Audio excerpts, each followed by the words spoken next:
Me pide la copia, dice.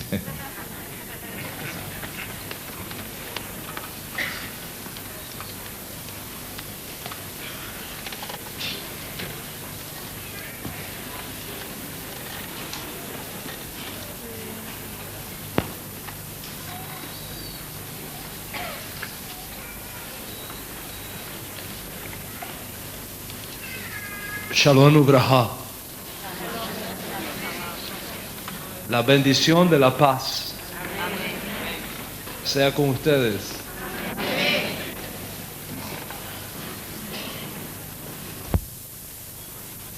Quiero agradecer esta noche aquí el gesto tan hermoso que ha tenido vuestro pastor de concederme el honor de usar este sagrado púlpito para compartir la palabra del Señor. Gracias, hermano Pedro.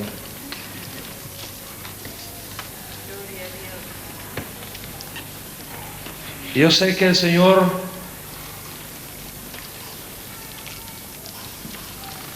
va a tocarnos esta noche. Yo sé que Él va a ministrarnos. En esta hora hay cientos de personas orando por esta reunión.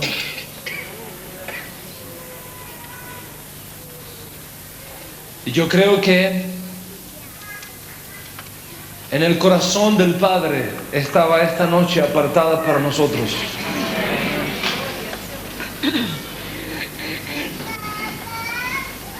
Él se va a glorificar en nuestras vidas. Nos va a marcar esta noche. Y vamos a ver su gloria.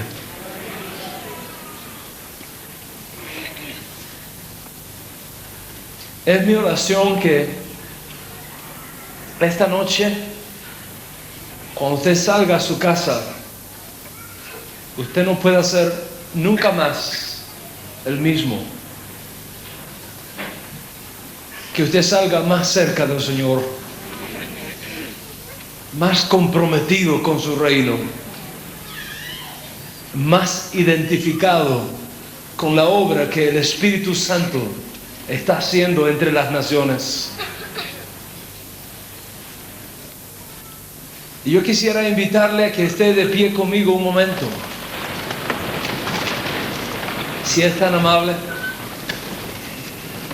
Y toma tu Biblia en tu mano por un instante.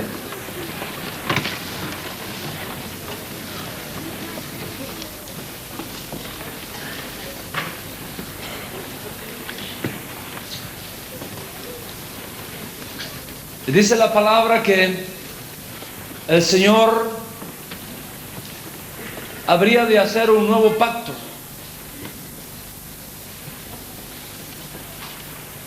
Y que iba, como resultado de ese nuevo pacto, a colocar su palabra en nuestras mentes y las iba a escribir en nuestro corazón.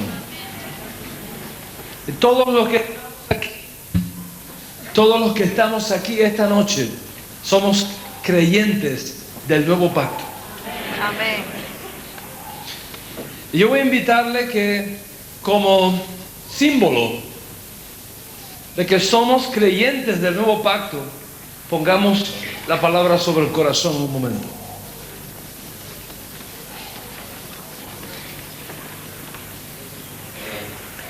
Y si usted cree lo que yo voy a confesar, yo voy a invitarle que usted lo confiese después de mí.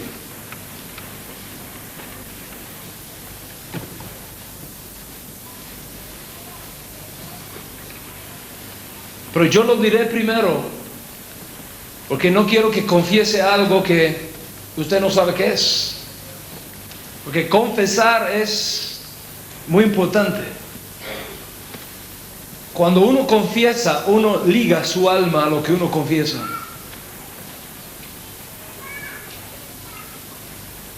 Y yo voy a ligar mi alma a esta confesión que voy a hacer ahora. Y si usted lo cree, yo voy a invitarle a que usted lo haga también. Esta es mi confesión en esta hora. Yo creo que este libro es la palabra de Dios. ¿Usted lo cree? Amén. Entonces, si usted lo cree, repita después de mí. Yo creo que este libro es la palabra de Dios. Yo creo que este libro es la palabra de Dios. Es más que tinta negra sobre papel blanco. Es más que tinta negra sobre papel blanco. Es la palabra de Dios. Es la palabra de Dios. No envejece. No envejece. No caduca. No caduca. No pasa de moda. No pasa de moda. El cielo y la tierra pasarán. El cielo y la tierra pasarán. Pero no esta palabra. Pero no esta palabra. La flor se seca La flor se seca.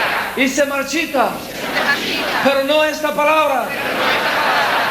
Esta palabra permanece para siempre. Esta palabra permanece para siempre. El Señor me sana por su palabra. El Señor me sana con su palabra. El Señor me ilumina con su palabra. El Señor me ilumina con su palabra. El Señor me fortalece con su palabra. El Señor me fortalece con su palabra. El Señor me habla por su palabra. El Señor me habla por su palabra. Yo lo creo. Yo lo creo. Yo lo recibo. Yo lo recibo. Y yo lo confieso. Yo lo confieso. Yo lo creo. Yo lo creo. Yo lo recibo. Yo lo recibo. Y yo lo confieso. Yo lo confieso.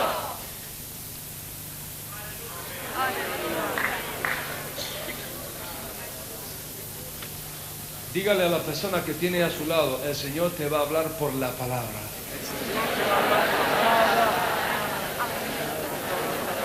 Aleluya. Así en pie, por favor, abra su Biblia. En la carta del apóstol Pablo a la congregación en Roma.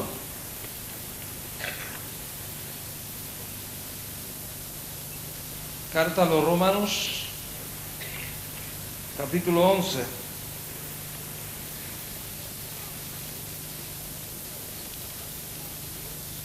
Y vamos a leer a partir del verso 17. Romanos 11, a partir del versículo 17. Esto es lo que dice la Escritura. Pues si algunas de las ramas fueron desgajadas, y tú siendo olivo silvestre has sido injertado en lugar de ellas, y has sido hecho participante de la raíz y de la rica savia del olivo, no te jactes contra las ramas. Y si te jactas, sabe que no sustentas tú a la raíz, sino la raíz a ti. Pues las ramas, dirás, fueron desgajadas para que yo fuese injertado. Bien, por su incredulidad fueron desgajadas, pero tú por la fe estás en pie. No te ensoberbezcas, sino teme. Porque si Dios no perdonó a las ramas naturales, a ti tampoco te perdonará. Mira pues la bondad y la severidad de Dios. La severidad ciertamente para con los que cayeron, pero la bondad para contigo si permaneces en esa bondad, pues de otra manera tú también serás cortado. Y aun ellos, si no permanecieren en incredulidad, serán injertados, pues poderoso es Dios para volverlos a injertar. Porque si tú fuiste cortado del que por naturaleza es olivo silvestre, y contra naturaleza fuiste injertado en el buen olivo, cuanto más estos que son las ramas naturales serán injertadas en su propio olivo. Porque no quiero, hermanos, que ignoréis este misterio, para que no seáis arrogantes en cuanto a vosotros mismos, que ha acontecido a Israel endurecimiento en parte, hasta que haya entrado la plenitud de los gentiles, y luego todo Israel será salvo, como está escrito. Hasta aquí la palabra. Puede tomar asiento, amado.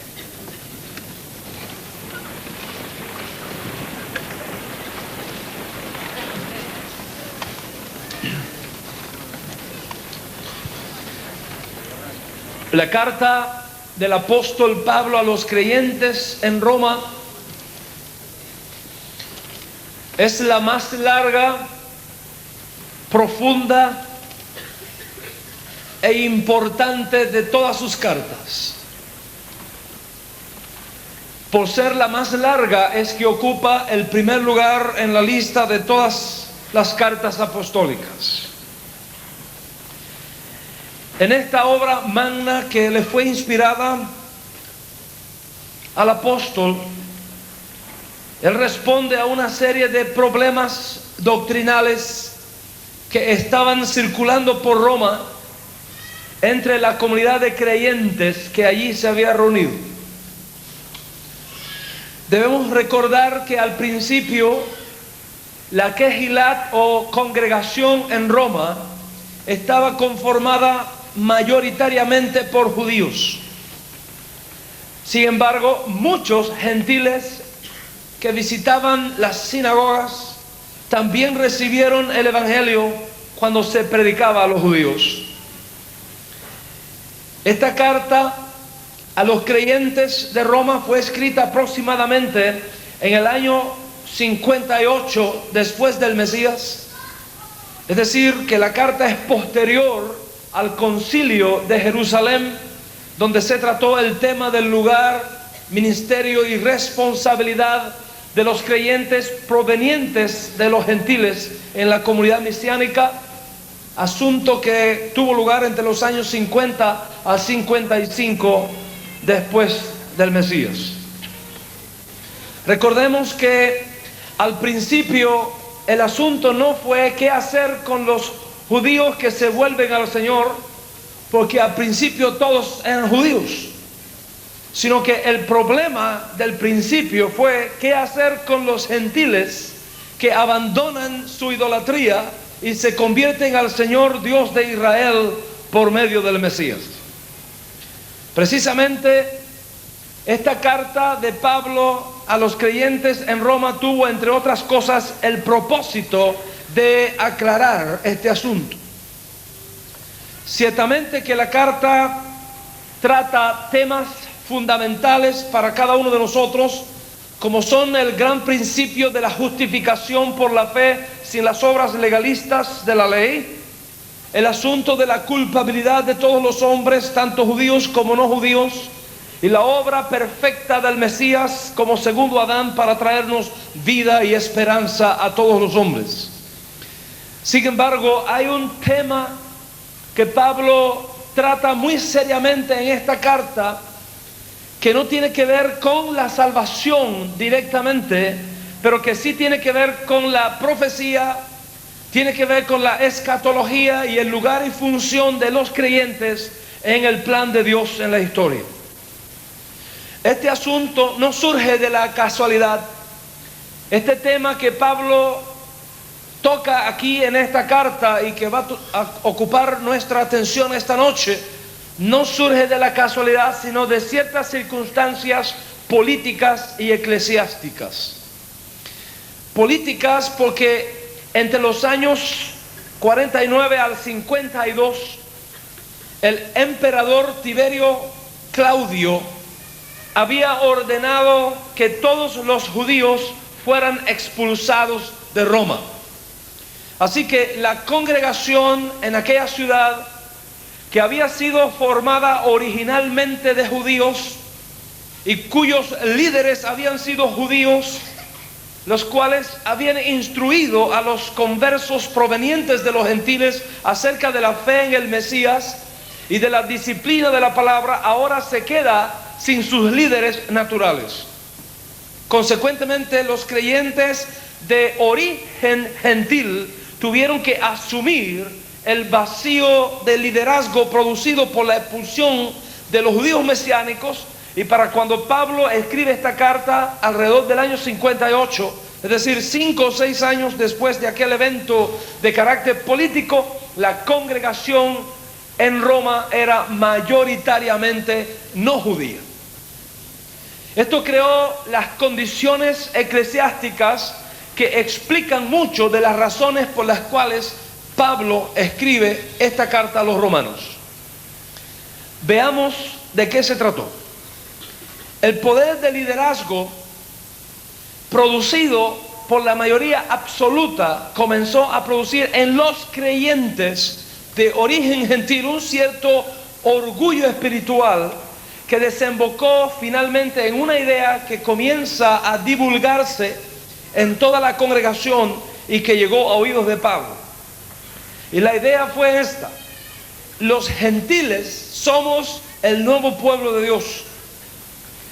Israel ha sido desechado, los judíos tuvieron su oportunidad, lo despreciaron, y ahora la bendición de la nación del pacto ha sido transferida a nosotros.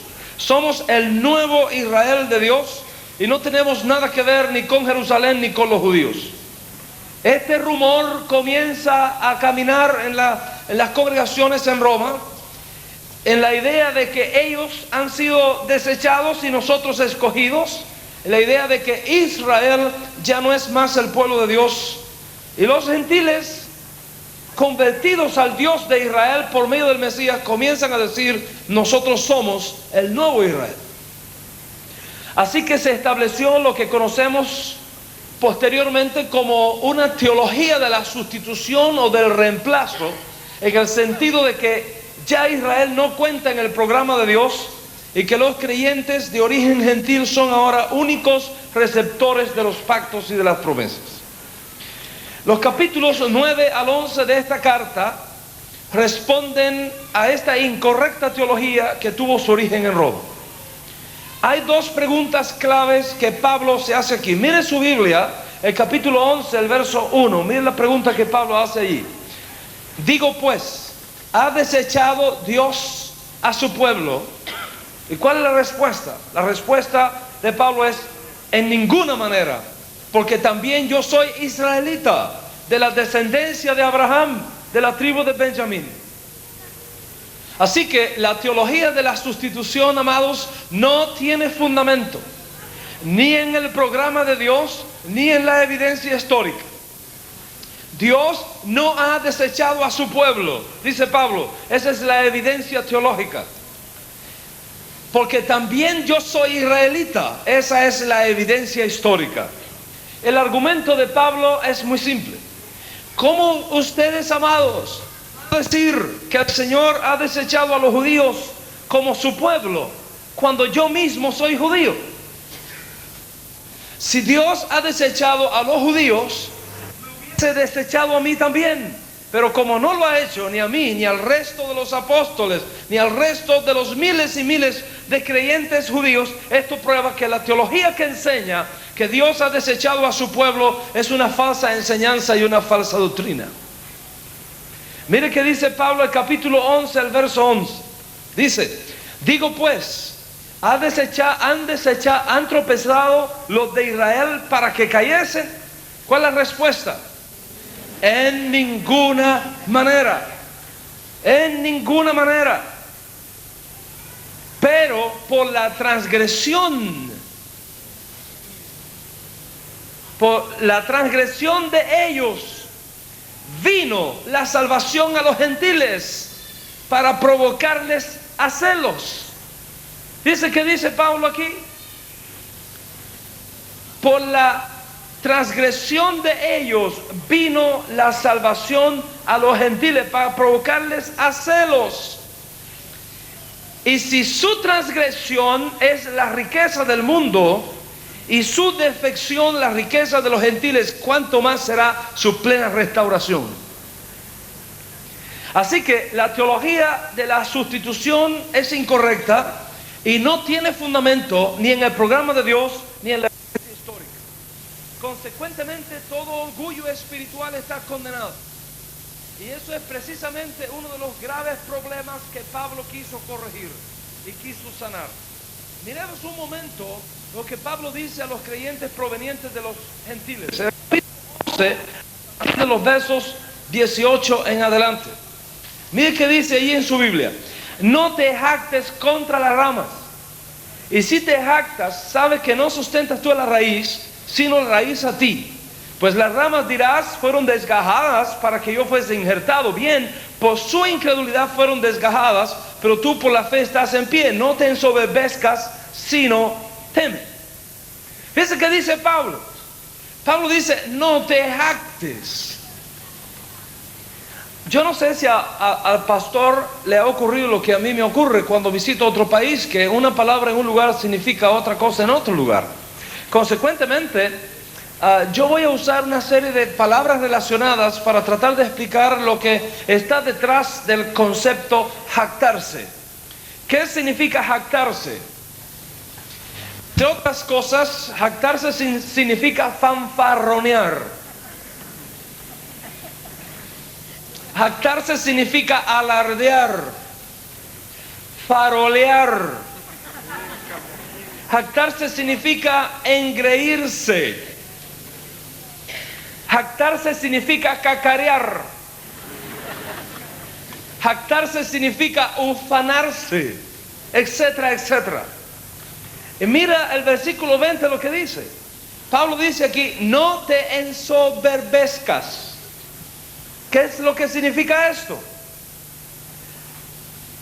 Ensoberbecerse es sinónimo de idolatría.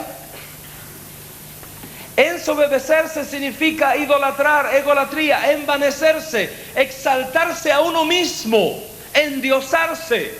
Y esta es una palabra muy fuerte que usa el Rabí Shaul aquí, porque es la palabra que en hebreo identifica lo que causó a Satanás venir a ser Satanás. Entonces, si esto es así, y si los judíos no han sido rechazados como pueblo de Dios, ni Israel ha sido eliminado como nación del pacto, ¿cómo explicar que los gobernantes de esta nación y los ancianos de nuestra nación hayan rechazado al Mesías, mientras que los gentiles sí lo aceptan por multitudes? En otras palabras, ¿cómo explicar que cada vez menos judíos reconocen que Yeshua es el Mesías y al mismo tiempo más gentiles sí le reconocen? ¿Cómo explicar que el Mesías judío haya sido rechazado como tal por los gobernantes de su propio pueblo, mientras que los gentiles cada vez más se convierten al Señor? La respuesta de Pablo está en los versículos 25 y 26. Si usted mira allí, mire qué dice el apóstol. Porque no quiero, hermanos, que ignoréis este misterio, para que no seáis arrogantes en cuanto a vosotros mismos, que ha acontecido a Israel endurecimiento en parte, hasta que haya entrado la plenitud de los gentiles, y luego todo Israel será salvo, como está escrito. Mire la respuesta de Pablo ante la pregunta, ¿cómo explicar que los gobernantes de Israel han rechazado a su Mesías, mientras que los que no son de Israel le aceptan como Mesías? Pablo dice, amados, aquí hay un misterio. Permítanme explicar lo que el término misterio significa. En su sentido más simple, misterio es algo que está escondido en el corazón de nuestro Padre Celestial, y a menos que Él lo revele, ningún mortal podrá jamás, bajo ninguna circunstancia, descifrarlo, imaginarlo o concebirlo. Entonces, ¿cuál es el misterio? Israel es el misterio. Israel es el misterio de Dios. Así que cuando usted, amado, llega al tema de Israel, y cuando usted llega al tema de los judíos, usted tiene que saber que está parado sobre un misterio divinamente ordenado. Consecuentemente, tenemos que depender exclusivamente de la propia Escritura y de la revelación que el Señor nos haga de este misterio a través de la Escritura para comprenderlo. Lo que estoy tratando de decir, amados, es lo siguiente: hablar de Israel y de los judíos y de los israelitas sin tener en cuenta la revelación bíblica es un grave error. ¿Me está escuchando qué digo? Hablar de Israel, de los judíos y de los israelitas sin tener en cuenta la revelación bíblica es un grave error. ¿Por qué? Porque este es un tema que es un misterio, que solamente cuando el Señor nos lo revela estaremos en condiciones de comenzar a comprenderlo. Ahora bien, a Pablo y al resto de los apóstoles y profetas el Señor les reveló este misterio. ¿Qué significa esto? Que vamos a entrar ahora a mirar la revelación del misterio según Pablo nos lo explica. Mira el verso 24. El verso 24 de este capítulo 11 dice: no quiero, hermanos, que ignoréis este misterio para que no seáis arrogantes. ¿Usted sabe qué es lo que está tratando de decir Pablo aquí? Que si usted no conoce este misterio, usted corre el riesgo de caer en el pecado de arrogancia, de jactancia, de orgullo espiritual, de idolatría. Fíjense cómo sigue diciendo ese verso 24. No quiero, hermanos, que ignoréis este misterio para que no seáis arrogantes en cuanto a vosotros mismos, que ha acontecido a Israel endurecimiento en parte. Ahora, yo quiero que usted observe esta frase que Pablo menciona aquí. Pablo dice: endurecimiento en parte. Es decir, no todo Israel ha sido endurecido. Solamente una parte de Israel, no todo Israel. Mire cómo sigue diciendo este versículo 24. Israel ha sido endurecido en parte hasta que haya entrado la plenitud de los gentiles. Hasta que haya entrado la plenitud de los gentiles. De manera que el endurecimiento, escuche esto, amado, el endurecimiento en parte de Israel tiene un propósito. ¿Cuál es el propósito? El propósito es triple. Pablo menciona aquí uno, pero en realidad es el tercero, porque previamente había mencionado los dos primeros. Vamos a mirar los tres propósitos del Señor al permitir endurecimiento en parte de Israel. Los tres propósitos del Señor al permitir el endurecimiento en parte de Israel.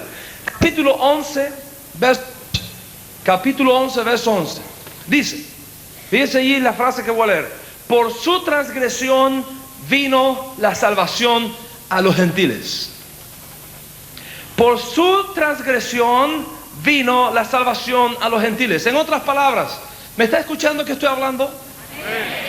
Si Israel, escuche esto, amado, si Israel no hubiera sido endurecido en parte, si los gobernantes y ancianos de Israel hubiesen aceptado a Jesús como su Mesías en su primera venida, el reino mesiánico habría empezado y el mundo se hubiese perdido. Así que el Señor tuvo que permitir que esto sucediera como sucedió, para abrir una puerta de salvación también a los gentiles. ¿Cuánto entienden lo que estoy diciendo? Escuche esto, amados, si los gentiles fueron salvos en el primer siglo y lo continúan siendo hoy, es porque Israel fue endurecido en parte.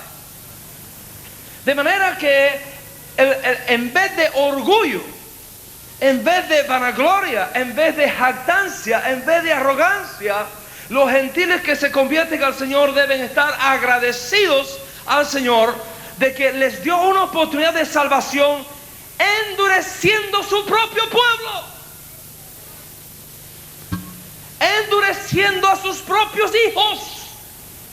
¿Sabe por qué? Para que ninguna nación de la tierra pueda jamás levantar el dedo contra Dios y decir: ¿por qué nos endureciste a nosotros?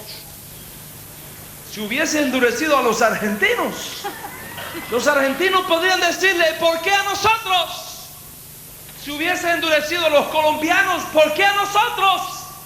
Pero al endurecer a Israel, Israel no podía decir: ¿por qué a nosotros? Porque Israel es de Dios. Así que Israel es endurecido porque pertenecía a Dios, y para que la justicia de Dios no pudiera ser pisoteada jamás por las naciones. Aquello que era lo que más Él quería, aquello Él endureció por amor a ti.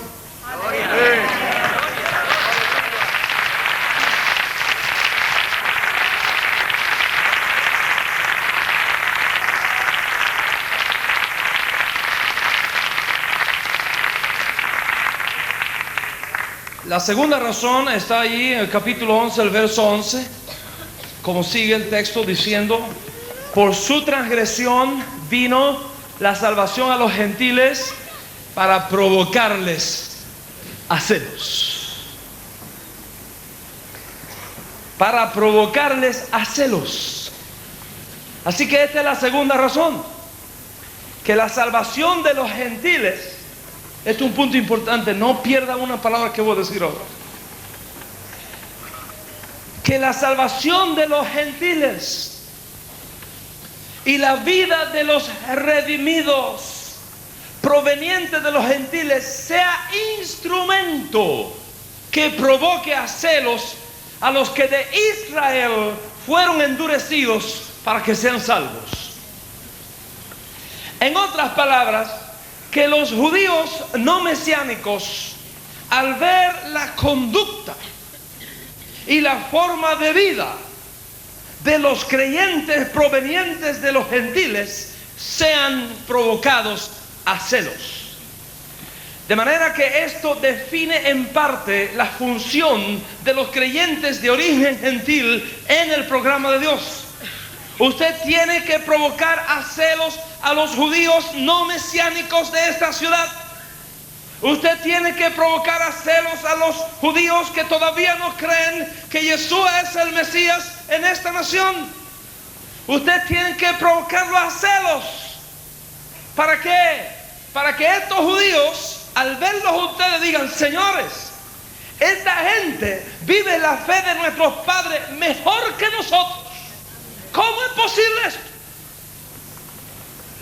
Señores, esta gente tiene el gozo del Señor mejor que nosotros. ¿Cómo es posible esto? Señores, esta gente celebra las fiestas del Señor mejor que nosotros. ¿Cómo es posible esto? Señores, esta gente toca el shofar mejor que nosotros. ¿Cómo es posible esto?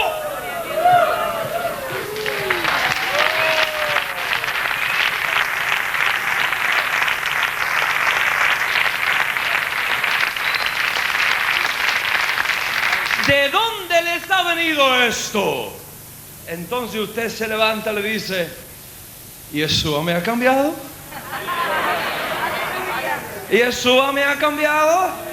Me ha sacado de la idolatría. Me ha sacado del paganismo. Me ha mostrado sus caminos. Me ha mostrado sus sendas. Me ha enseñado al verdadero Dios. Que el verdadero Dios no es el Dios de las naciones, que el verdadero Dios no es Alá, que el verdadero Dios no es Yemayá, que el verdadero Dios es el Dios de Abraham, de Isaac y de Jacob.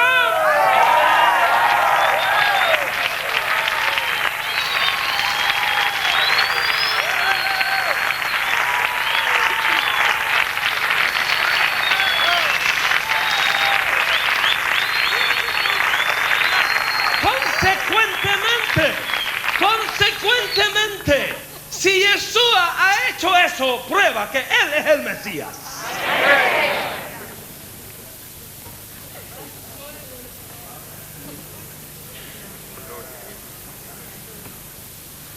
El día que ustedes lo hagan bien, sonríe que el Señor le ama. El día que ustedes lo hagan bien, ustedes serán, oh sí, ustedes serán la mejor prueba de que Yeshua no es un impostor, sino que Él es quien dijo que era delante de Israel. Amén. Ahora, si los gentiles que se convierten al Señor no hacen lo que tienen que hacer, ni viven como tienen que vivir, ni celebran lo que tienen que celebrar, si los gentiles siguen diciendo ojalá,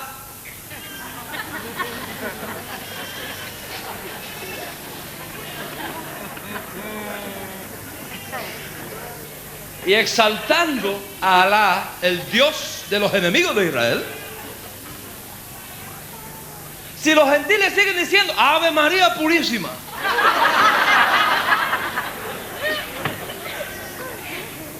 si los gentiles siguen usando un lenguaje pagano, a mí me encanta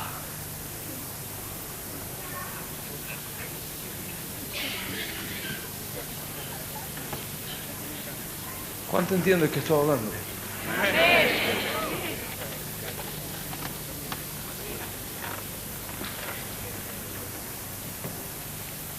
Si los gentiles que se convierten al Señor no celebran lo que tienen que celebrar, sino todo lo contrario, comienzan a ufanarse, a decir que los judíos son una raza maldita, que son los asesinos de Cristo, que han sido desechados, que ahora nosotros somos el nuevo Israel, que los pactos y promesas de Dios dadas a Israel han caducado, que Jesús rompió con el judaísmo, que Pablo rompió con la cultura dada a Israel, que la Torá ya no cuenta, que ha sido abolida, etcétera, etcétera. Oh, amados, en vez de provocar a celos, lo que provocará es rechazo por parte de los judíos que han sido en parte endurecidos.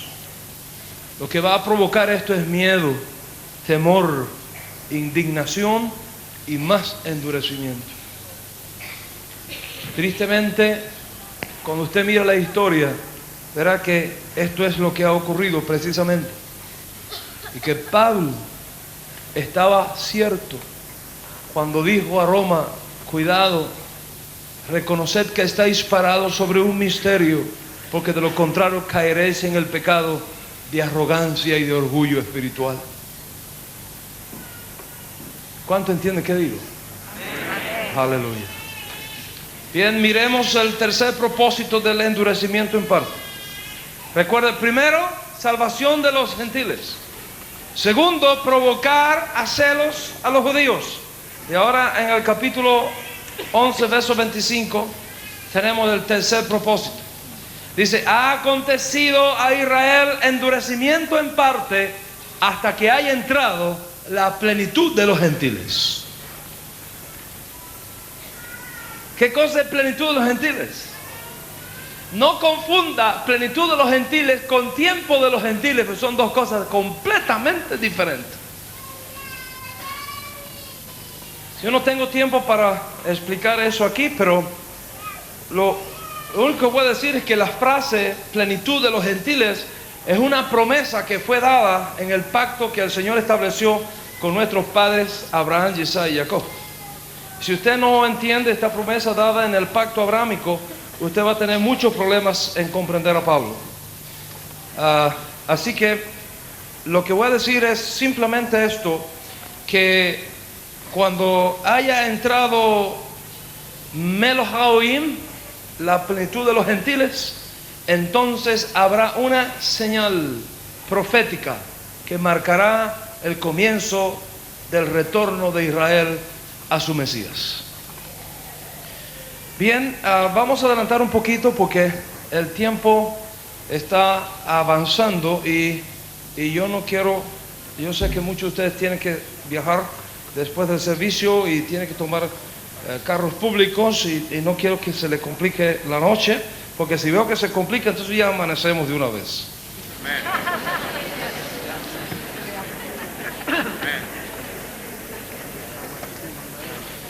Vamos a mostrar algo aquí. Yo he tratado de hacerlo de una forma visual, porque en nuestra tradición, si no vemos las cosas, nos cuesta más trabajo entenderlas.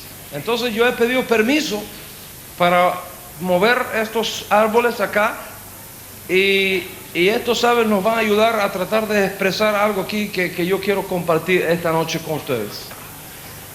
Pablo se ha propuesto revelar este misterio. ¿Y cómo él lo va a revelar? Usando la figura de dos olivos. En la Escritura, los árboles sirven para representar a Israel. Israel es representado por una palmera, por una higuera, por una vid y por olivos también. Así que Pablo va a mostrarnos este misterio que él confiesa que le fue revelado a él, usando la figura de dos olivos. Usted puede darse cuenta de esto en el versículo 24, donde él habla de esto. Dice: porque si tú fuiste cortado del que por naturaleza es olivo silvestre, ahí hay un olivo ya, y contra naturaleza fuiste injertado en el buen olivo, ahí está el otro olivo, cuánto más esto que etcétera, etcétera. Ahora yo quiero que usted mire para acá y vea que aquí tenemos simbólicamente estos dos olivos. Esto no es un árbol de olivo, pero nos va a servir como si fuera un árbol de olivo esta noche. Aquí a mi derecha tengo un olivo y aquí a mi izquierda tengo un olivo. Este de la derecha va a representar el olivo natural. Y este de la izquierda va a representar el olivo silvestre. Así que cuando yo muevo mi mano derecha, indicando aquí, eso es el olivo natural. Y cuando yo muevo mi mano izquierda, representando acá, este es el olivo silvestre. Si usted mira el contexto de este pasaje, usted verá que el olivo natural se refiere a Israel como nación. El olivo natural se refiere a Israel como nación. El olivo silvestre se refiere a las naciones gentiles. El olivo natural se refiere a Israel como nación. Evidentemente, hay que estudiar con detalle esta enseñanza de Pablo. Vamos a identificar en primer lugar la raíz de este olivo natural. Mire en su Biblia lo que dice el verso 16. Romanos 11, el verso 16. Dice, si las primicias son santas, también lo es la masa restante. Y si la raíz es santa, también lo es la rama. Fíjense que dice, si las primicias son santas, también lo es la masa restante. Déjenme explicar un poquito esto para que entendamos el pensamiento de Pablo. Recuerda que Pablo es un judío rabino. En el judaísmo, cuando la mujer va a hacer la masa del pan y ella prepara la masa del pan en su casa, ella sacaba una parte de la masa del pan y la consagraba para los levitas en el templo. Cuando el levita recibe esa masa del pan, esa primicia, y la bendecía, se consideraba que el resto de la masa que la mujer se había quedado en la casa quedaba bendecida también. Consecuentemente, si la primicia es santificada, la masa queda santificada. Si la primicia no es santificada, la masa no queda santificada. Déjame aprovechar para decir que cada vez que usted trae su diezmo al Señor, el 90% el Señor lo santifica. Pero si usted no trae el diezmo al Señor, la masa que le queda a usted no está santificada. ¿Cuántos tienen masa santificada en su casa hoy? Aleluya. Recuerda, cada vez que tú traes tu diezmo al Señor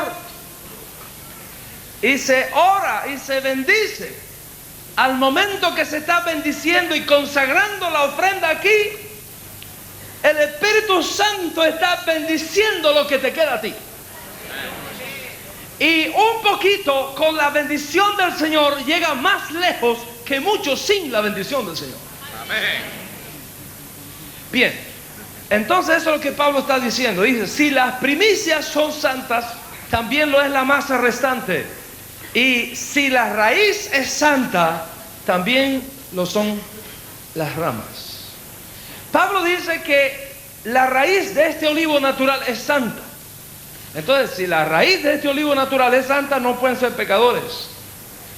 Esa raíz no es Abraham, esa raíz no es Isaac, ni Jacob, ninguno de ellos es la raíz. Yo quiero que usted vea que la raíz es al árbol lo que el fundamento es a un edificio. ¿Me entiende qué estoy diciendo? La raíz es al árbol lo que el fundamento de este edificio es a este edificio. Y Pablo dice que nadie puede poner otro fundamento que el que está puesto, el cual es Yeshua HaMashiach, el cual es Jesucristo. Nadie, ¿me está escuchando que digo?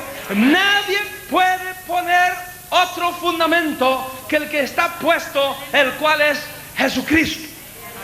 Consecuentemente, si el fundamento es al edificio, lo que la raíz es al árbol, esa raíz tiene que ser Jesucristo también. Porque Jesucristo es el fundamento, la raíz es el fundamento del árbol.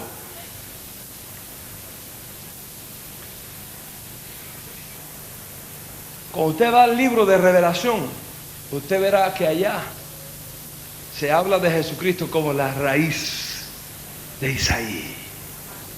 Aleluya. Así que Yeshua es la raíz del olivo natural. El Mesías es la raíz de Isaí, la raíz santa. Él es quien sostiene, Él es el que da vida, Él es el que preserva. ¿Cuántos están conmigo hasta aquí? Bien, vamos entonces a seguir adelante. Verso 17. Dice, si algunas de las ramas fueron desgajadas, observa que dice algunas, no leas todas porque eso no es lo que dice. Ahí no dice que todas las ramas fueron desgajadas, ahí dice algunas, no todo Israel ha sido desgajado, algunas ramas de Israel. Los profetas no han sido desgajados. Abraham no ha sido desgajado. Jacob no ha sido desgajado. Isaías no ha sido desgajado. Jeremías no ha sido desgajado. Los apóstoles no han sido desgajados. Todos ellos eran israelitas o judíos. Así que ellos están aquí en el olivo natural. Ahora, claro, Anás fue desgajado. Ciertamente. Caifás fue desgajado. Judas fue desgajado.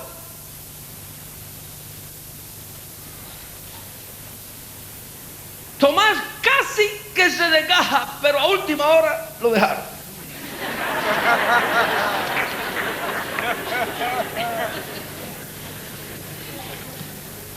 Mateo no fue desgajado.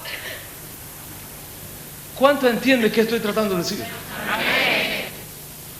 Vamos a seguir mirando el texto y ya usted verá lo que va a pasar ahí con eso después, por favor. Mire el verso 17. Vamos a seguir adelante. Si algunas de las ramas fueron desgajadas y tú siendo olivo silvestre has sido injertado en lugar de ellas. Permítame hacerle este comentario. En el manuscrito griego que tenemos de esta carta no dice en lugar de ellas, dice entre ellas. Esto cambia el sentido del texto completamente. Bendito sea el Señor que nuevas versiones de las Escrituras están corrigiendo este error que no está en el manuscrito, está en el traductor. No es lo mismo decir en lugar de que entre las. Cuando usted lee en lugar de, tiene la impresión de que los creyentes provenientes de los gentiles vienen para reemplazar. Y eso no es cierto, como ya Pablo ha aclarado. Pero cuando usted lee correctamente entre las, entonces recibe la sana doctrina del texto, que los creyentes provenientes de los gentiles no vienen para reemplazar, vienen para compartir.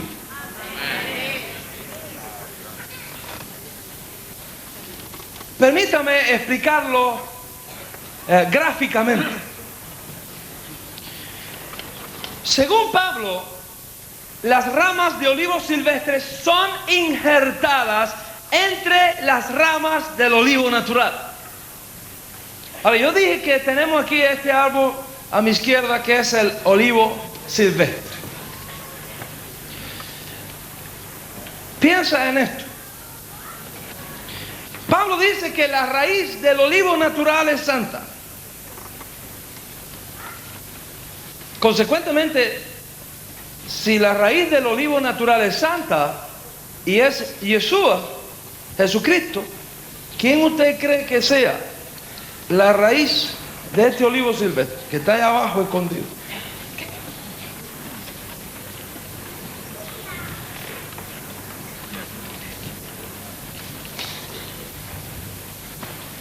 ¿Quién es esa raíz? Yo quiero que usted se dé cuenta de una cosa. Las ramas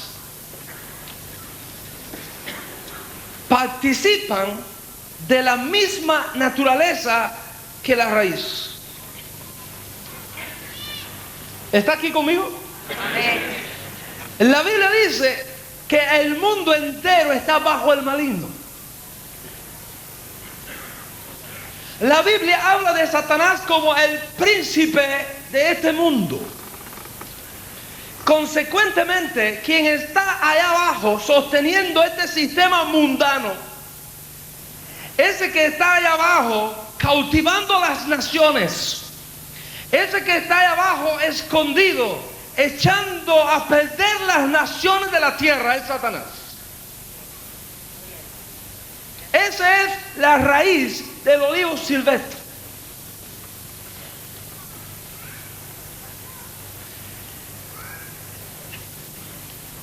En el olivo natural tenemos otra raíz. Una raíz que es el Mesías, una raíz que es santa y una rica savia que brota de esa raíz que es la palabra de Dios. Ahora, lo que brota de Satanás es el paganismo. Lo que brota de Satanás es la idolatría. Lo que brota de Satanás es el pecado. Lo que viene de Satanás es la mentira, el homicidio, el adulterio. Eso es lo que viene de esta raíz. Lo que brota de Yeshua es la palabra de Dios. Lo que brota de Yeshua es la santidad. Lo que brota de Yeshua es la vida.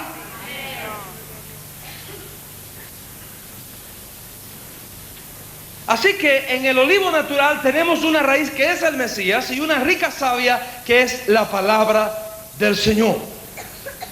Si usted va al capítulo 3 de Romanos, versículos 1 y 2, Pablo dice allí, ¿cuál es la ventaja de ser judío? Y Pablo dice, bueno, mucho de todas maneras. En primer lugar, porque se les ha confiado la palabra de Dios. En términos sencillos, esto significa que la revelación del plan de Dios ha venido por medio de Israel. Es decir, atención, un dato importante que quiero dar ahora aquí.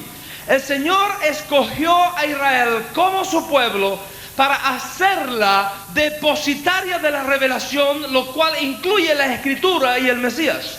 Por eso es que el propio Jesús dijo, la salvación viene de los judíos. Ahora, la elección, ¿me está escuchando qué digo?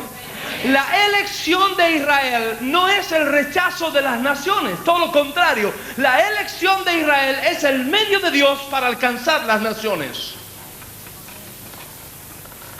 El plan de Dios no es que solamente Israel sea salvo, sino que todo el mundo sea salvo. Israel simplemente ha sido escogido como instrumento de la revelación. ¿Me explico esto? Amén. Ok, vamos a seguir adelante. Así que tenemos aquí dos olivos. Este olivo natural, cuya raíz santa es el Mesías y cuya savia es la palabra de Dios. Y tenemos aquí este otro olivo que es silvestre, con una raíz que es Satanás y con una savia que nutre este olivo silvestre, que es el paganismo. Lo que sostiene a este olivo silvestre y lo que viene de este olivo silvestre es idolatría, paganismo, incredulidad, muerte. La rica savia no está ahí. El Mesías no está ahí. Miremos lo que Pablo dice que no hay en este olivo silvestre. Abra su Biblia un momento conmigo en Efesios capítulo 2, si usted está amable. Efesios capítulo 2, y usted va a ver ahí que Pablo menciona 5 cosas que no están en el olivo silvestre. ¿Me da un poquito de agua?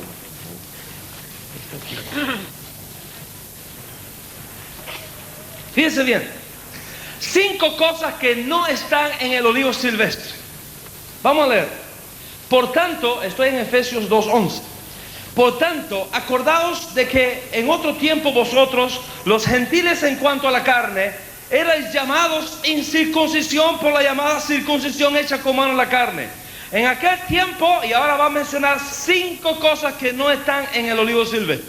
Dice, en aquel tiempo estabais sin Mesías, sin Cristo, alejados de la ciudadanía de Israel, ajenos a los pactos de la promesa, sin esperanza y sin Dios en el mundo. Fíjate bien lo que dice Pablo, que no hay en este olivo silvestre. Dice Pablo, en este olivo silvestre no está el Mesías. En este olivo silvestre no hay ciudadanía de Israel. En este olivo silvestre no hay pacto de promesas. En este olivo silvestre no hay esperanza. Y en este olivo silvestre no está Dios. Ahora, cuando usted va al olivo natural, aquí están estas 5 cosas. Aquí están estas 5 cosas. Permíteme hacerle esta pregunta. ¿Cuántos de ustedes, cuando era estudiante de historia de Argentina, recuerde cuando usted estaba en 6º grado, 4º, 5º grado, que comenzó a estudiar historia de Argentina, ¿alguna vez usted se acuerda si su maestra de historia le dijo que Dios había hecho un pacto con la nación de Argentina a través de la cual sacaría al Mesías, que sería el Salvador del mundo? ¿Usted ha oído alguna vez que eso se le enseñara a usted en la historia de Argentina? ¿Usted sabe si en Colombia se enseña eso? ¿O en Cuba, o en Venezuela, o en Londres? No, pero si usted va a Israel y usted le pregunta a un niño de 12 años, ¿es verdad que Dios hizo un pacto con tu pueblo, que a través de Israel vendría el Mesías? Dice, oh sí, ese es el pacto que el Señor hizo con Abraham, con Isaac y Jacob. Aquí está el Mesías. Aquí no está la promesa del Mesías.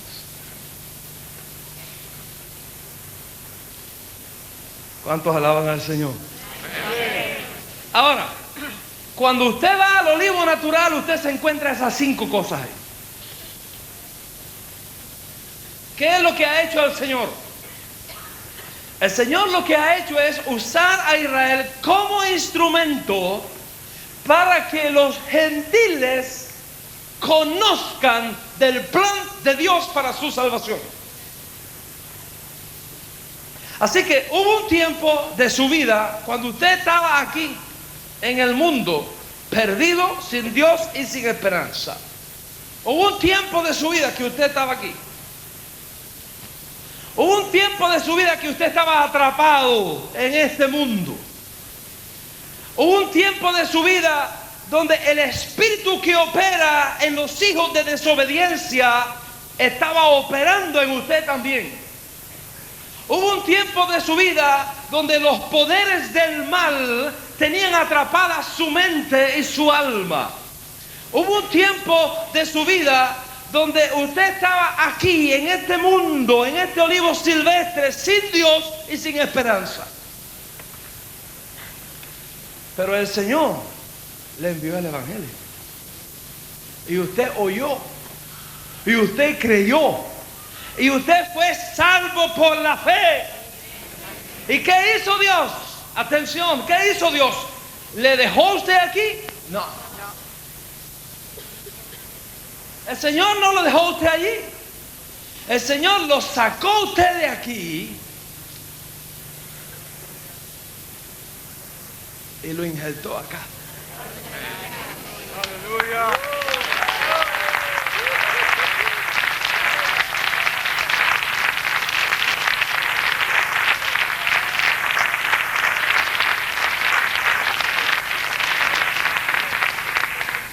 ¿Cómo usted se llama, joven?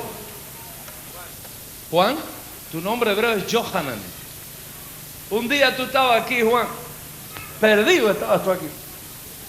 Pero un día alguien te habló del Señor. No sé si fue tu papá, o fue la televisión, o fue un amigo, o el Señor se te reveló, o leíste la palabra. Pero el Señor se las ingenió de alguna manera para buscarte. Porque el Señor en esto es milagroso. Mira, ¿sabe qué? Un día había un hombre que había caído en bancarrota y se iba a matar. Había decidido matarse, acabar con su vida. Estaba decidido a matarse. Y él se sienta, escucha esto, amado. Él se sienta en el portal de su casa, no para decidir si matarse o no, porque ya eso estaba decidido. Pero él se sentó allí a decidir cómo se iba a matar. Si se iba a tirar a un carro, si se iba a dar un tiro, si se iba a ahorcar, si se iba a tirar por el puente. Y si hay alguien aquí que ha estado pensando en ideas suicidas, escucha esta historia ahora. Cuando él está sentado aquí decidiendo cómo va a acabar con su vida, al otro lado de la calle hay un tanque de basura. Y cuando él mira al tanque de basura, viene una brisa y un papelito empieza a moverse arriba del tanque. El hombre cruza la calle, toma el papelito y era un tratado evangélico. Lo leyó y fue salvo ese momento. Le entregó su vida a Cristo y fue salvo.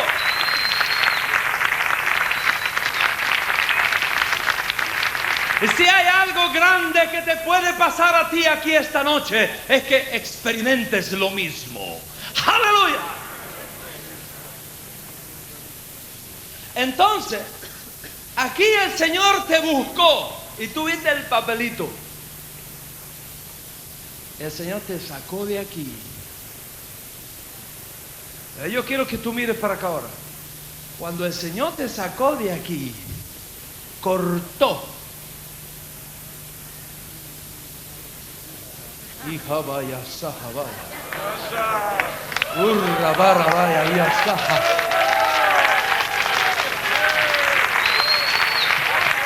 ¡Aleluya!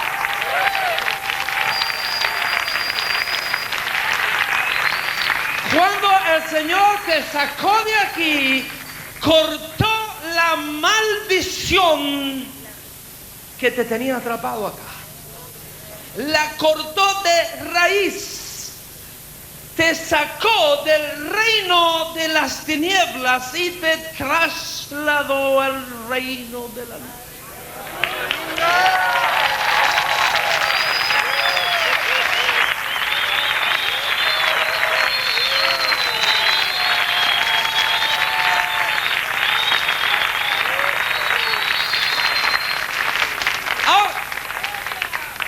Dice Pablo que este injerto es contra naturaleza. Mire que dice el versículo 20, Hechos 11, Romanos 11. Mire ahí un momento, para que usted vea lo que dice Pablo. Romanos 11, 24. Dice Pablo: porque si tú fuiste cortado del que por naturaleza es olivo silvestre y contra naturaleza fuiste injertado en el buen olivo. Fíjate que dice Pablo, que tú fuiste cortado e injertado contra naturaleza. ¿Qué es lo que quiere decir contra naturaleza? Déjame explicar esto porque es muy importante. El Señor me permitió a mí vivir en el campo. Y yo vi a los hombres que trabajan en el campo hacer injertos. Y yo conozco que voy a hablar ahora. Cuando, por ejemplo, usted tiene aquí una mata de naranjo que da naranjas agrias y usted quiere salvar ese árbol para que dé naranjas dulces, usted hace una cosa. Usted corta todas las ramas que brotan del tronco del naranjo agrio y toma una rama de un naranjo dulce, la injerta en el tronco del naranjo agrio. Y cuando esta rama de naranjo dulce comienza a recibir la savia de la naranja agria, comienza a dar fruto. Y el fruto que sale aquí es naranja dulce. ¿Por qué? Por esto. Porque la genética de la rama depende de la genética de la raíz. Y es imposible cambiar esa genética. En otras palabras, si esta rama viene de un naranjo dulce, no importa dónde usted lo ponga, él dará naranja dulce siempre. Ahora, si usted coge un naranjo dulce y usted lo quiere hacer agrio, y usted corta todas las ramas de naranjo dulce y trae una rama de naranja agria y la coloca en el naranjo dulce, entonces aquí el fruto sigue siendo naranja agria. ¿Por qué? Porque el fruto siempre será de la misma clase que la genética de la rama de la cual proviene.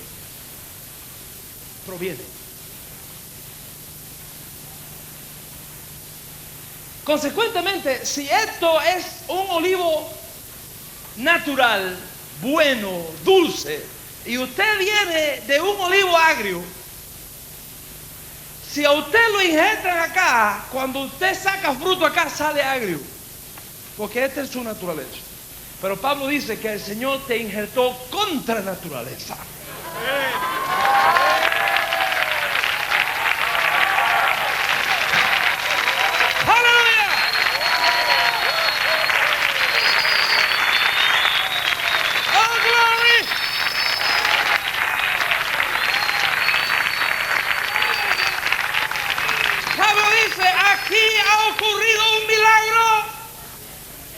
Cuando el Señor te saca de aquí y te corta de aquí, te cambia tu genética, te cambia tu naturaleza y tú vienes a hacer una cosa nueva.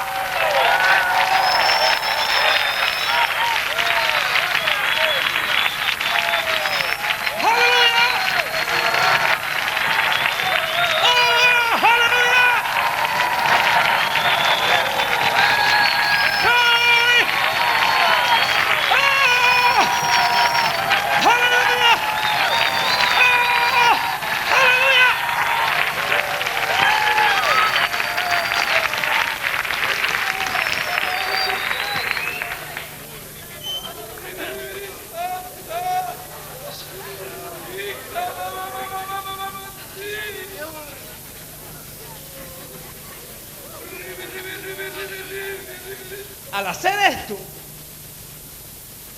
las 5 cosas que caracterizaban esto vienen a ser tuyas.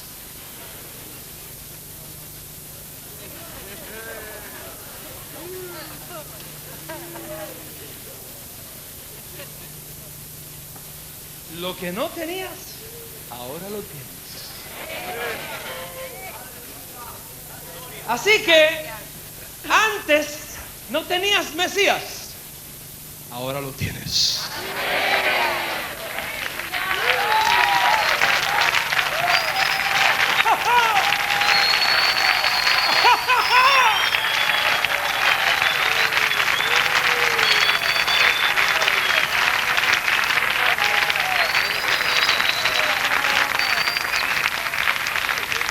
Diga conmigo.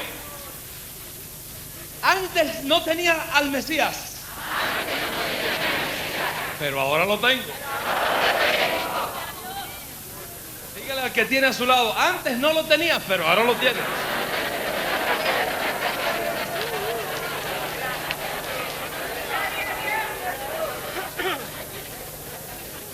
Dice Pablo, antes no tenías la nacionalidad de Israel, pero ahora la tienes.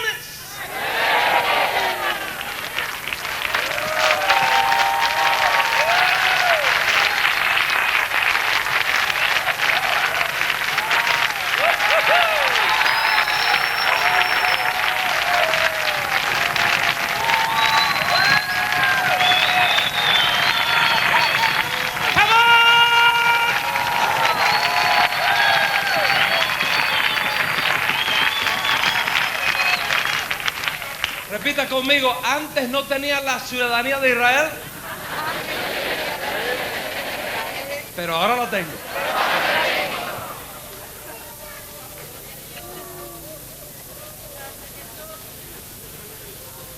Antes no tenías pactos ni promesas, pero ahora lo tienes. Antes no tenías esperanza, pero ahora la tienes. Antes no tenías a Dios, pero ahora lo tienes. ¡Aleluya!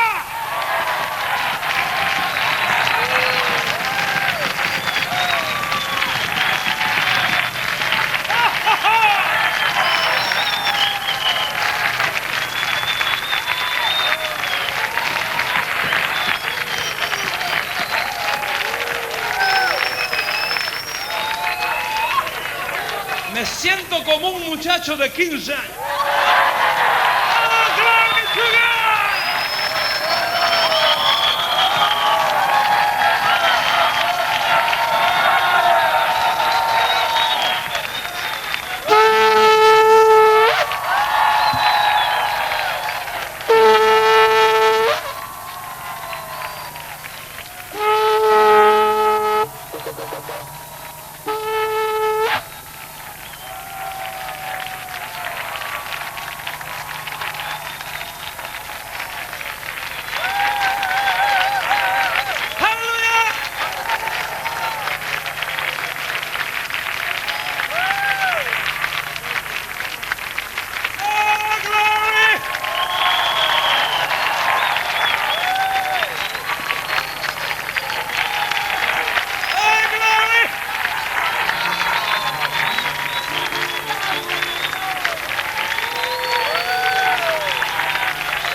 Quédate en pie, quédate en pie, quédate en pie, que viene.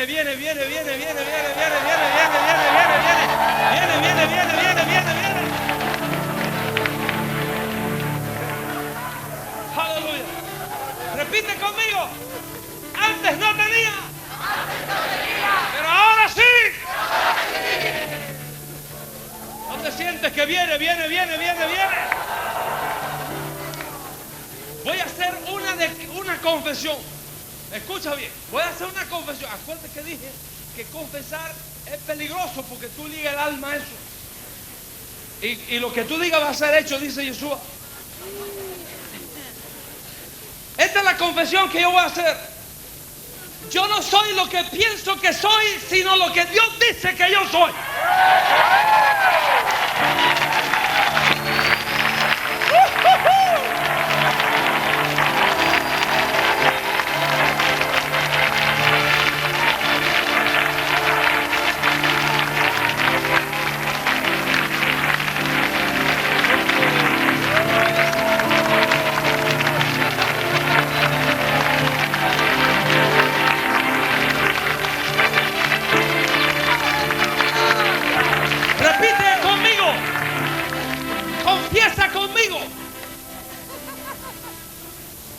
Cuando tú estés confesando esto, algo comienza a sentirse mal dentro de ti, que se sienta más mal, porque alguien que no tiene que estar se está yendo.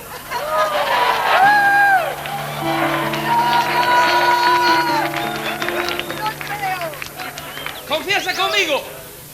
Yo no soy lo que pienso que soy,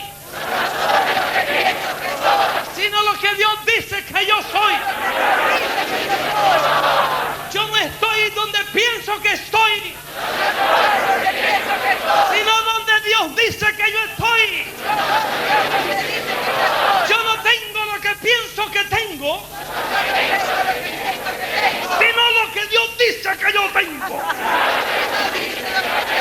¿Te atreves a recibirlo? ¿Te atreves a recibirlo? ¿Te atreves a recibirlo? ¿Te atreves a creerle a Dios?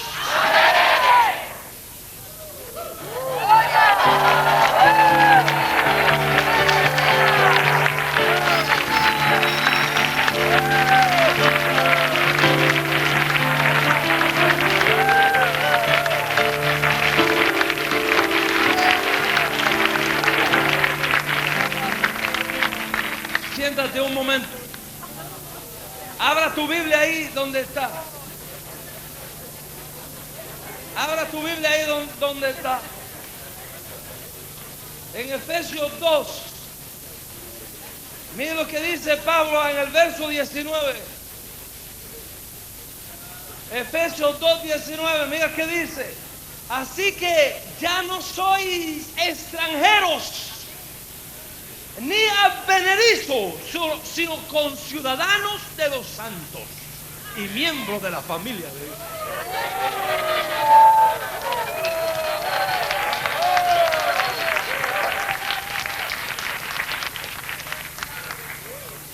Oye bien, Satanás. Ya no son extranjeros ni advenedizos, sino conciudadanos de los santos y miembros de la familia de Dios. Los pediste.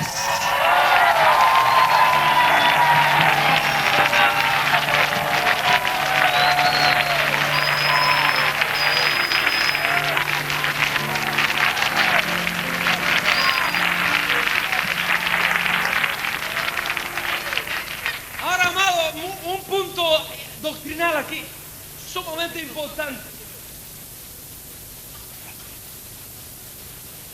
La salvación no es el injerto. El injerto es un resultado de la salvación. La salvación no está en hacerse ciudadano de Israel. La salvación no está en hacerse judío. La salvación está en el Mesías. Él es la salvación. Pero la salvación no es un fin en sí mismo. Dios le salva para algo. Hay promesas y hay bendiciones extras además de la salvación. Y una de ellas es que el Señor le quita a usted de aquí, lo transforma, lo hace una nueva criatura y lo injerta acá.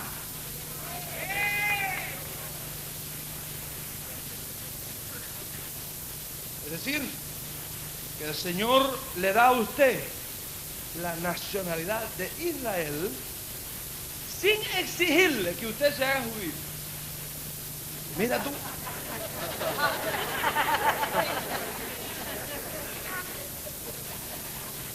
¿Eh? El Señor le da a usted la nacionalidad de Israel sin exigirle que usted se haga judío. Antes de Yeshua, esto era imposible. Para pertenecer a Israel, usted tenía que hacerse judío. Si era varón, tenía que circuncidarse.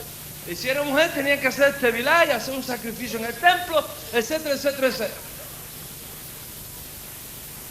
Yeshua es Melech Yisrael, el rey de Israel. El único que tiene derecho a las nacionalidades. Y a Yeshua, el rey de Israel, determinó que los gentiles que se convierten al Dios de Israel a través de él, no hay que circuncidarlo ni hacerlo judío, sino que él, que es el rey, le da la nacionalidad de Israel.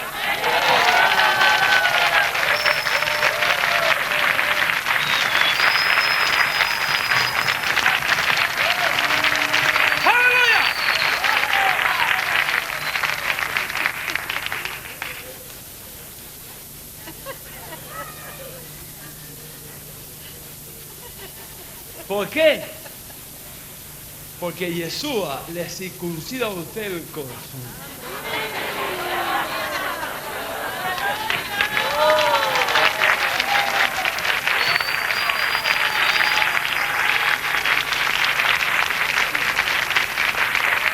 Ahora, yo quiero que usted sepa que Pablo dice aquí nacionalidad de Israel. Pablo no dice nacionalidad espiritual.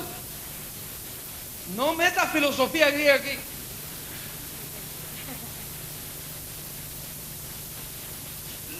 Los filósofos griegos fueron los que separaron lo espiritual de lo material.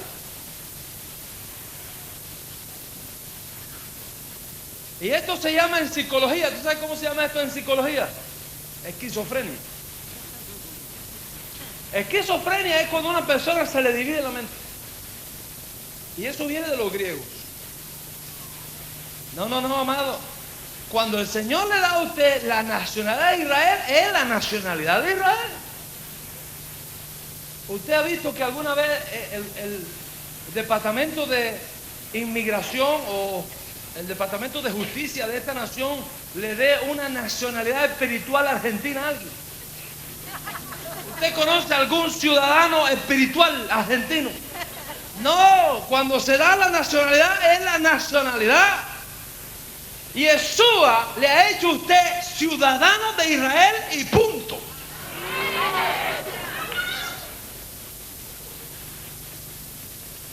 ¿Por qué digo esto? Porque por siglos el diablo ha echado a rodar una gran mentira por el mundo. Te voy a desenmascarar ahora.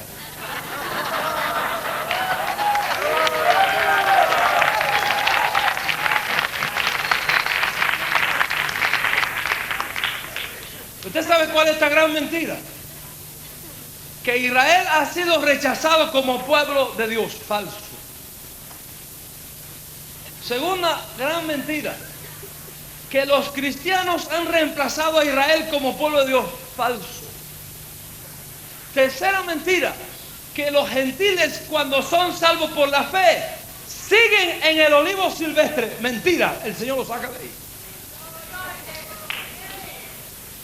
Y cuarto, que los gentiles que son sacados de aquí por el poder del nuevo nacimiento a través de la fe en la obra perfecta que hizo el Mesías en el madero del Calvario, como el acto soberano y completo de la gracia de Dios, cuando se convierten al Dios de Israel por medio del Mesías, siguen siendo gentiles. Esa es otra mentira.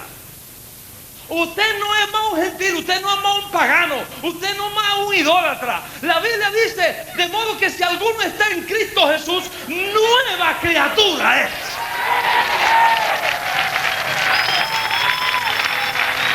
Nueva criatura es. Dice Pablo, las cosas viejas pasaron y aquí todas son hechas nuevas. Y Pablo dice en Gálatas capítulo 3 verso 29, y si vosotros sois del Mesías, ciertamente linaje de Abraham sois y herederos según la promesa.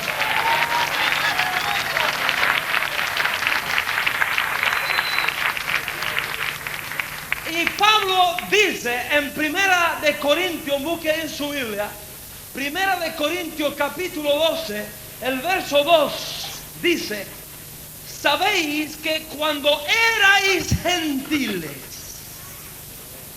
pasado perfecto,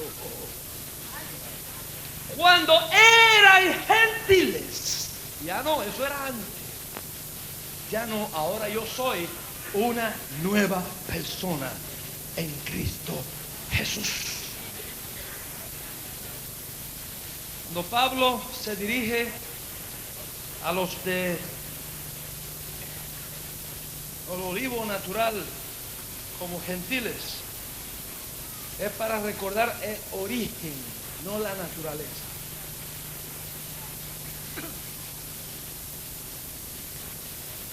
Exactamente como pasó con Abraham. Cuando Abraham vino, Abraham nuestro padre oyó la voz de Dios y le creyó a Dios, fue justificado por la fe y dejó de ser pagano, dejó de ser gentil para convertirse en el hebreo. ¿Usted sabe lo que significa el hebreo? La frase el hebreo significa el que cruza el río. El río Éufrates era la frontera natural entre Ur y Canaán. Cuando Dios le dijo a Abraham, sal de tu tierra y de tu parentela a la tierra que yo te mostraré. Y él se atrevió a creerle a Dios y cruzó el río. Dejó de ser Abraham el gentil para convertirse en Abraham el hebreo. Y así también le sucede a usted. Cuando usted renuncia al paganismo y usted se refugia debajo de las alas del Dios de Abraham, de Isaac y Jacob, el Dios de Israel, usted deja de ser un pagano y un gentil para venir a ser una nueva criatura en Cristo Jesús, con una nueva ciudadanía, con una nueva familia, con una nueva esperanza. Aleluya. La pregunta es, ¿te atreves a creer esto? Una cosa es creer en lo que dice Dios y otra cosa es creerle a Dios lo que dice.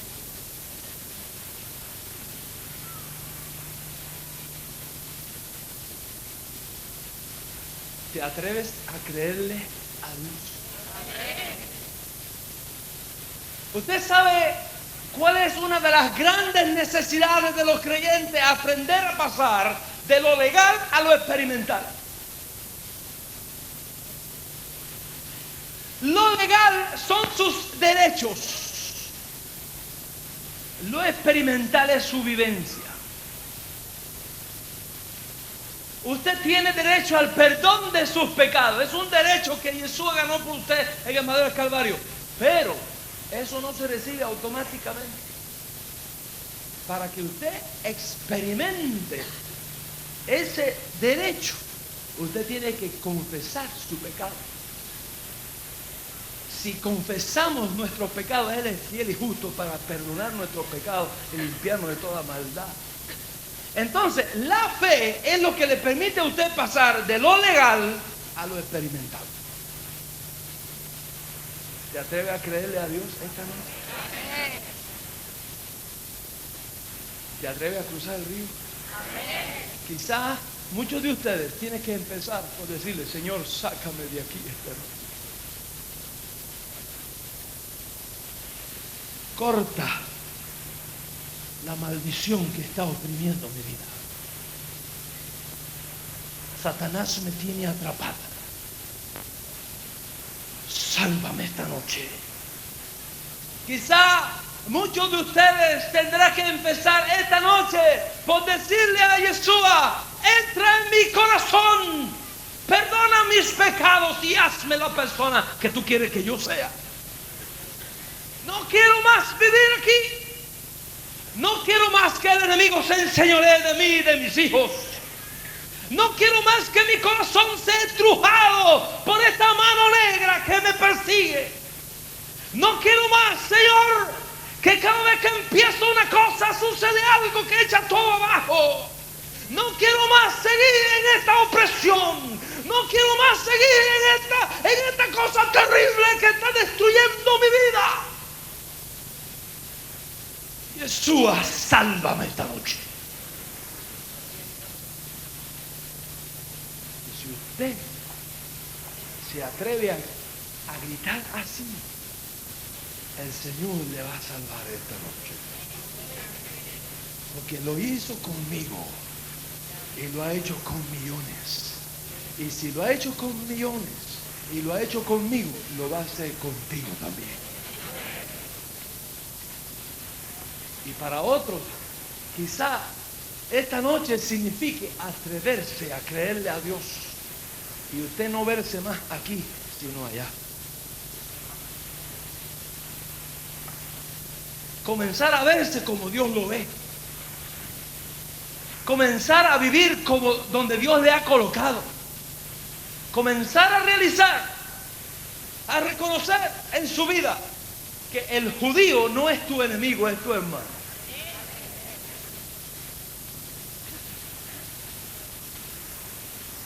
¿Te atreves a creerlo esta noche? Vamos a estar en pie todos, por favor.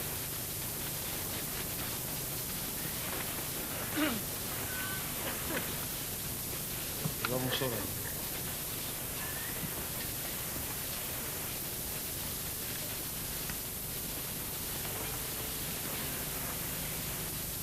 Cierre sus ojos, por favor.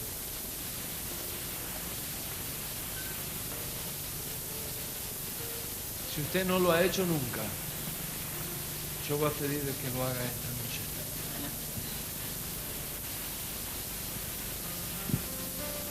allí en la intimidad de tu alma. Dile, Jesucristo, te necesito esta noche. Desesperadamente te necesito. Estoy cansado de vivir esta vida oculta, que es un desastre.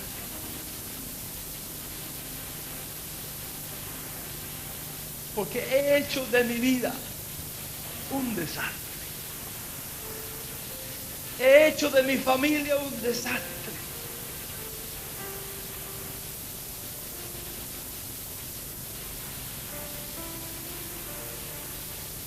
Jesucristo, sálvame esta noche. Extiende tu mano y levántame.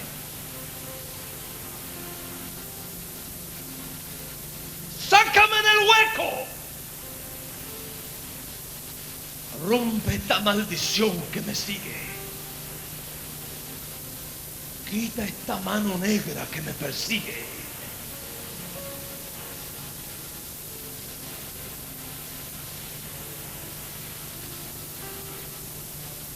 Sálvame, Jesucristo.